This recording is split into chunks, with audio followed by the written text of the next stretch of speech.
Bonjour mesdames, messieurs, merci d'être branchés, scotchés, connectés en train de suivre KTC 13 Télévision. C'est votre humble serviteur Junior Boutandou. Dans cette émission Plan B, vous allez certainement suivre cette fois-là la marche des enseignants qui réclament aussi beaucoup bien de bonnes choses après celle des médecins, mais aussi des louches qui ont marché pour réclamer un peu le taux les taux surtout plutôt réclamer les louches qui ont aussi marché certainement pour réclamer la hausse la hausse plutôt, la louche qui a marché certainement pour réclamer aussi la hausse de cartes certainement prépayées pour des téléphones. Mesdames et messieurs, vous allez suivre dans cette émission comme les enseignants ont haussé les tons par rapport au barème des salaires. Ils ne veulent plus que cela continue. Mesdames et messieurs, suivons et retrouvons-nous tout juste après.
Il s'agit de quoi exactement? Nous commémorons la journée mondiale de l'enseignement chez nous dans notre pays.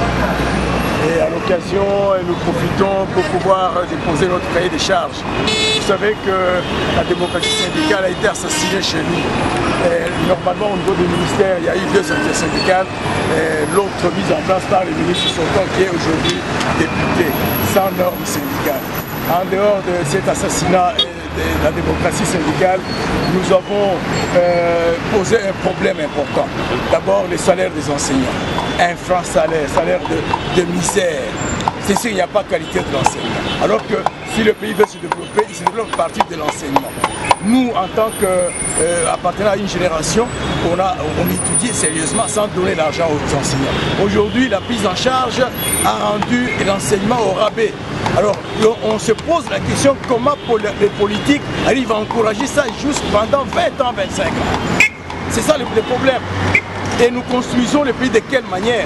C'est ainsi que nous demandons au pouvoir en place maintenant de supprimer la prise en charge, absolument, de payer les nouvelles unités, de payer les NP. De cette manière, l'unique ministère qui est le plus important, qui touche à la population, c'est le PSP. Parce que chaque parent a un enfant à l'école.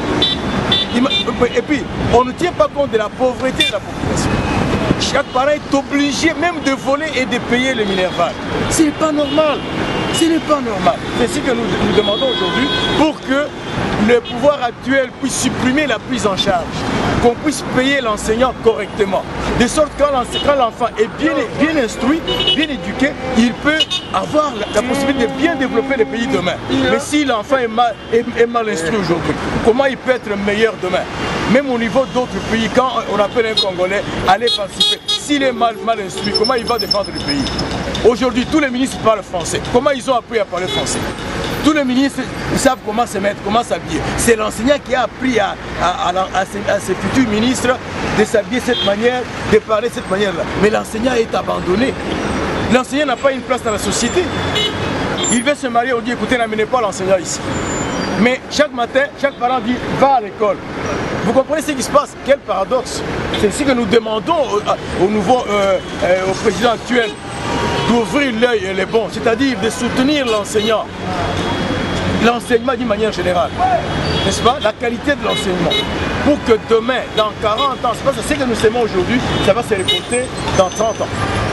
N'est-ce pas? C'est ici qu'aujourd'hui je l'ai vu aux États-Unis, il n'a pas voulu, ils m'ont dit que ce qui se conçoit bien, s'énonce clairement et le mot pour le dire arrive aisément. Pourquoi il le dit? C'est parce qu'il a été bien encadré par l'enseignant, maintenant il fait preuve de ce qu'il a appris.